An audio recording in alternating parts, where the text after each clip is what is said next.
The first clue that something was terribly wrong was how quiet the house looked, lights off, curtains still drawn, as if the night had swallowed it whole and never gave it back. Eleanor Price was 62, the kind of woman people described with easy words: steady, warm, successful. She lived in a neat brick home on a calm street where dog walkers nodded at sunrise and mailboxes wore little wreaths in winter. Eleanor didn't chase drama. She didn't collect enemies. If anything, her life had narrowed into something peaceful: good work, good habits, good mornings with coffee by the kitchen window. Her partner, Martin Hale, was away overseas for several weeks, visiting family and handling business he couldn't postpone. They spoke every day, sometimes twice, their calls full of small details: what she cooked, which neighbor had adopted a new puppy, how the weather had turned sharp at dusk. Martin hated being gone, but he also trusted the world around Eleanor. This wasn't the kind of neighborhood where doors were tested or shadows lingered too long. And that was exactly why Eleanor never saw what was moving toward her. Across town, Vanessa Cole lived in a rented apartment with thin walls and a constantly buzzing phone. Vanessa was younger, late 20s, and outwardly ordinary: tidy clothes, careful makeup, a voice that could sound sweet when she wanted it to. But inside her, something had been tightening for months, like a knot pulled harder with every passing day. The knot had a name: Daniel Cross. Daniel had once been her secret. A private thrill. A late-night message thread that made her feel chosen. But then Daniel had ended it, cleanly, firmly, like shutting a door and locking it. He told her he was moving on, that he was building something real with someone else. Someone else. Vanessa told herself she was fine at first. She told herself she understood.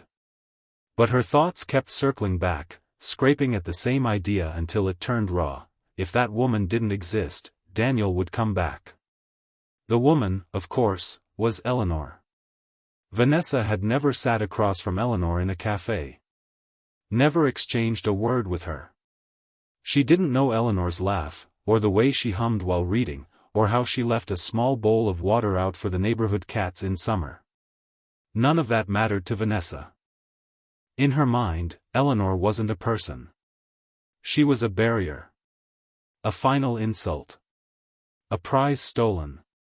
And Vanessa wasn't alone in feeding the obsession. Riley Grant, Vanessa's closest friend, had the kind of loyalty that could turn dangerous when pointed in the wrong direction.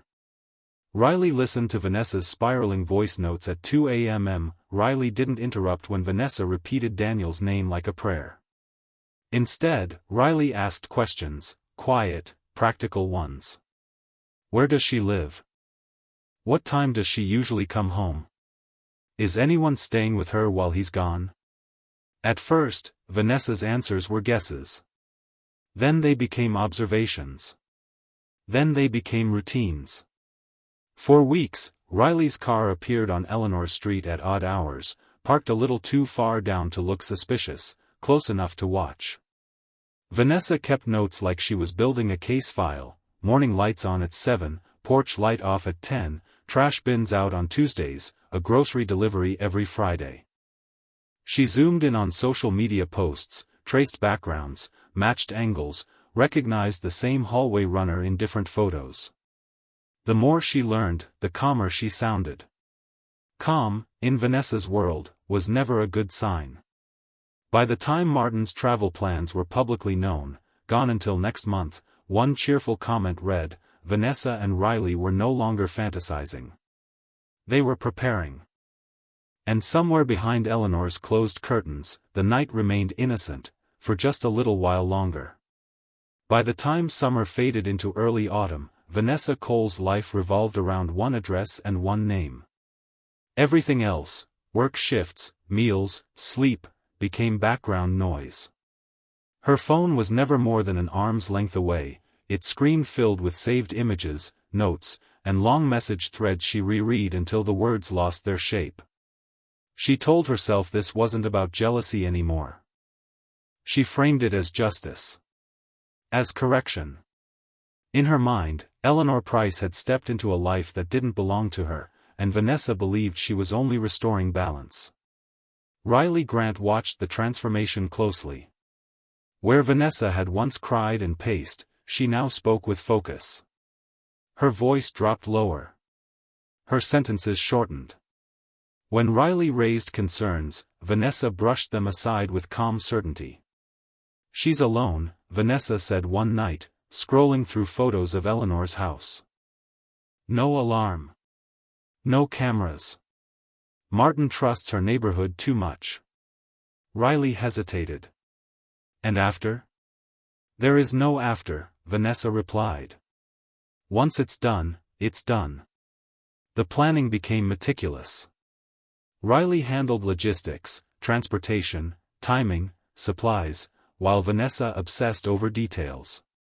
They researched methods late into the night, avoiding anything loud or unpredictable. Vanessa fixated on control. She didn't want chaos. She wanted certainty. They bought equipment in separate places, on separate days, using cash when possible.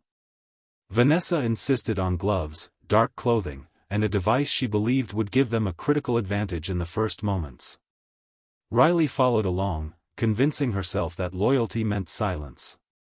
Meanwhile, Eleanor lived her quiet routine, unaware that she was being mapped piece by piece. She spent her evenings reading or watching documentaries, sometimes texting Martin photos of dinners she'd cooked for one. She mentioned feeling a little lonely but reassured him she was fine. "I'll be home before you know it," Martin told her during their last call. Eleanor smiled, standing in her kitchen with the soft hum of the refrigerator behind her. That night, Vanessa and Riley drove past Eleanor's house twice. The second time, Vanessa nodded to herself. "Tonight wouldn't work," she said. "Too many lights nearby." She wasn't disappointed. She sounded patient. 2 nights later, the street was darker. The air was colder. Most houses slept behind drawn blinds. Vanessa checked her watch repeatedly, her breathing steady. "Just after midnight," she said. "That's when everything slows down." Riley parked 2 blocks away. They sat in silence for a full minute before opening the doors. No music. No last words. Vanessa adjusted her gloves with care, as if preparing for something routine. Eleanor had gone to bed early.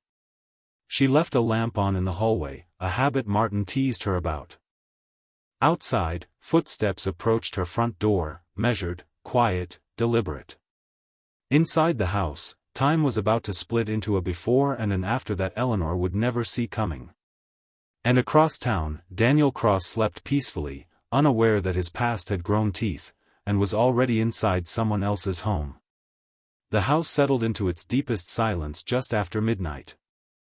Eleanor stirred once in her sleep when a floorboard whispered downstairs, the sound so faint it blended into the hum of the night. She turned onto her side, pulling the blanket closer, her thoughts drifting toward morning errands and a message she planned to send Martin when she woke. She never heard the front door close. Vanessa moved first. Inside the darkened hallway, her breathing stayed controlled, almost rehearsed. Riley followed, heart pounding so loudly she was certain it would echo off the walls. The familiar shape of the house, memorized through photos and careful observation, guided them forward. The moment Eleanor woke fully, it was already too late. A sharp burst of sensation jolted her upright, confusion flooding her face before fear could fully form. She tried to speak, to understand, but her body wouldn't respond the way it always had. Shapes hovered in the dim light. Shadows leaned closer. Vanessa didn't hesitate. What followed was fast, chaotic, and irreversible. The quiet home that had held years of calm routines absorbed sounds it had never known before. A struggle lasted only moments. There was no chance for escape, no opportunity for understanding. When it was over, the silence returned, heavier now, altered. Vanessa stood frozen for several seconds, staring at Eleanor as if waiting for something else to happen. Riley's hands trembled. She whispered Vanessa's name once, barely audible. "We need to go," Riley said. Vanessa nodded slowly, as if waking from a dream. They wiped surfaces they believed they had touched, moving clumsily now, urgency replacing precision. Outside, the street remained asleep, unaware that something final had just occurred behind one quiet door. They walked back to the car without running. As they drove away, Vanessa stared straight ahead, her face eerily calm. Riley glanced at her, searching for regret, panic, anything. But Vanessa only exhaled, long and deep. "It's done," she said. Hours later, morning light crept through Eleanor's windows. The hallway lamp still glowed softly, untouched.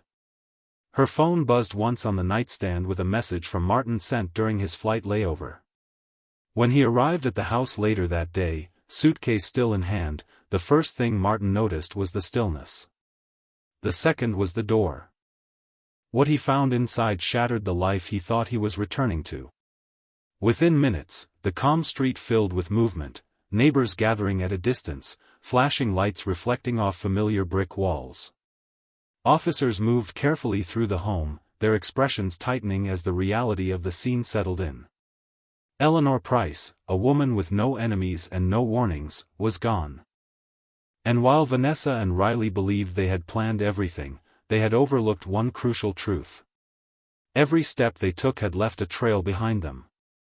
The investigation moved faster than anyone in the neighborhood expected. From the moment officers entered Eleanor Price's home, it was clear this was not a random act. Nothing had been taken.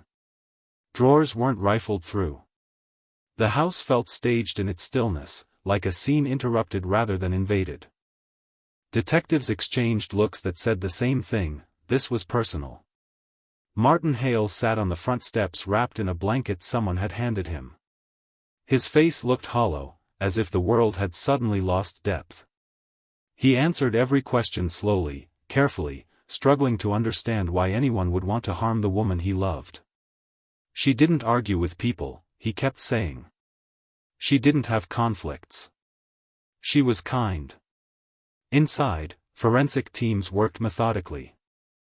They documented footprints that didn't belong, fibers caught where they shouldn't have been, and subtle signs of planning rather than impulse.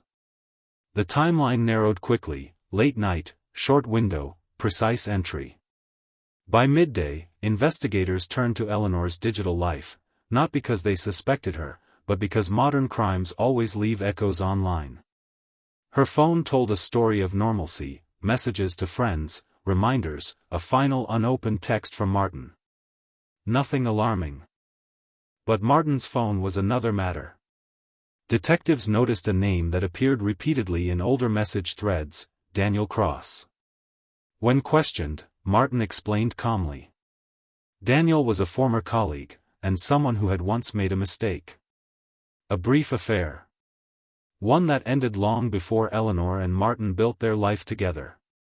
"I cut contact," Daniel later told investigators, visibly shaken. "I moved on. I wanted peace." Peace, it seemed, had not followed everyone. A deeper look into Daniel's digital history uncovered something unsettling. Months of messages from Vanessa Cole, some pleading, some angry, some disturbingly calm. When Daniel stopped responding, the tone shifted. The messages grew darker, more fragmented, more obsessive. At the same time, traffic cameras caught a familiar vehicle passing Eleanor Street just after midnight. Surveillance from a gas station 2 blocks away showed two figures buying nothing, lingering briefly, then leaving. The phone data sealed it. Vanessa and Riley's devices placed them near Eleanor's home at the exact time investigators believed the crime occurred. Search histories revealed weeks of preparation. Notes. Screenshots. Conversations outlining timing, routes, and imagined outcomes. Officers arrived at Vanessa's apartment less than 48 hours after Eleanor was found. She answered the door composed, almost polite. Riley stood behind her, pale and trembling. Neither resisted when they were taken in. Vanessa asked only one question as she was led away. Did Daniel ask about me? He hadn't. By the end of the week, the entire case lay exposed, not as a mystery, but as a documented descent. Every step. Every message. Every choice. What remained was the hardest part still to come, facing it all in a courtroom, under the weight of what could never be undone. The courtroom was silent when Vanessa Cole was brought in, her expression unchanged from the day of her arrest. She wore neutral colors, her hair pulled back neatly, as if presentation still mattered. Riley Grant followed behind her, shoulders hunched, eyes fixed on the floor. Whatever bond had fueled their planning now looked thin and strained. The trial drew intense public attention. People struggled to understand how a woman like Eleanor Price, private, gentle, unconnected, could become the focus of such calculated hatred. Reporters filled the benches. Friends of Eleanor sat together, holding hands, bracing themselves for details they never wanted to hear. Prosecutors laid out the case step by step, letting the evidence speak louder than emotion. They showed timelines built from phone data, maps tracing movements, and message threads that revealed Vanessa's fixation growing darker over time. Jurors listened as experts explained how months of preparation left little room for doubt. One message, sent weeks before the night itself, seemed to shift the room. "She's the only thing standing in the way," Vanessa had written. Riley's defense argued manipulation, that loyalty and fear had overridden her judgment. When Riley took the stand, her voice shook as she described Vanessa's certainty, how resistance felt impossible, how the plan stopped feeling hypothetical long before she realized where it was headed. Vanessa declined to testify. Daniel Cross appeared briefly, uncomfortable and pale, answering questions he never imagined facing. He spoke of ending the affair, of trying to move on, of blocking messages that grew unsettling. He looked toward Eleanor's family once, his voice breaking as he said her name aloud. Martin Hale attended every day of the trial. He sat still, listening as strangers dissected the life he had shared with Eleanor, reducing it to timelines and motives. When shown photos of their home, he lowered his eyes. Closing arguments were stark. This was not impulse, the prosecution said. This was obsession fed by entitlement, the belief that love could be taken back by force. Eleanor had not been targeted for who she was, but for what she represented, a reality Vanessa refused to accept. The jury deliberated less than a day. When the verdicts were read, Riley began to cry. Vanessa did not react. She stared forward, expression calm, as if the outcome had already been decided long ago in her own mind. Guilty. On all counts. The judge spoke firmly about responsibility, about choices made long before that night. Sentences were handed down that ensured neither woman would return to the lives they once knew. But for those left behind, justice felt incomplete, because Eleanor was still gone. And nothing in that courtroom could change that. In the months after the trial, the house on Eleanor Price's street stood empty. The curtains were eventually removed. The porch light no longer came on at dusk. Neighbors walked past more quietly now, as if sound itself felt inappropriate near the place where something so senseless had occurred. Fresh paint could not erase memory. New locks could not restore what had been lost. Martin Hale sold the home. He packed Eleanor's life carefully, books marked with folded corners, handwritten recipes, a sweater that still carried her faint perfume. Friends worried about him, but grief made him distant rather than loud. He moved closer to family, choosing a smaller place with fewer rooms to echo. She deserved peace, he said once, simply. Even in memory. The community struggled with the randomness of it all. Eleanor had done nothing wrong. She hadn't been reckless or careless. She hadn't crossed paths with danger. The idea that someone could be targeted not for who they were, but for being loved by the wrong person, unsettled everyone. Vanessa Cole and Riley Grant disappeared into the system, their names fading from headlines but not from records. Letters Vanessa attempted to send to Daniel were never delivered. Riley reported Lyled with the weight of her choices, her loyalty costing her every future she once imagined. There were no dramatic revelations after sentencing, only silence and long years ahead. Daniel Cross changed his life completely. New job. New number. New city. The knowledge that his past had reached outward and destroyed someone else's future never left him. He carried it quietly, a burden without resolution. Eleanor's friends honored her in small ways. A scholarship in her name. A bench in the park she loved. Acts of kindness done deliberately, as if pushing back against the cruelty that had taken her. What remained most haunting was how preventable it all had been. A refusal to let go. A fantasy mistaken for entitlement. An obsession fed instead of confronted. Eleanor Price lived a full, gentle life, and lost it not to chance, but to someone else's inability to accept reality. And long after the courtroom emptied, long after the news cycle moved on, her story remained a reminder of a quiet truth. Sometimes the greatest danger is not hatred, but the belief that love is something owed, something to be reclaimed at any cost.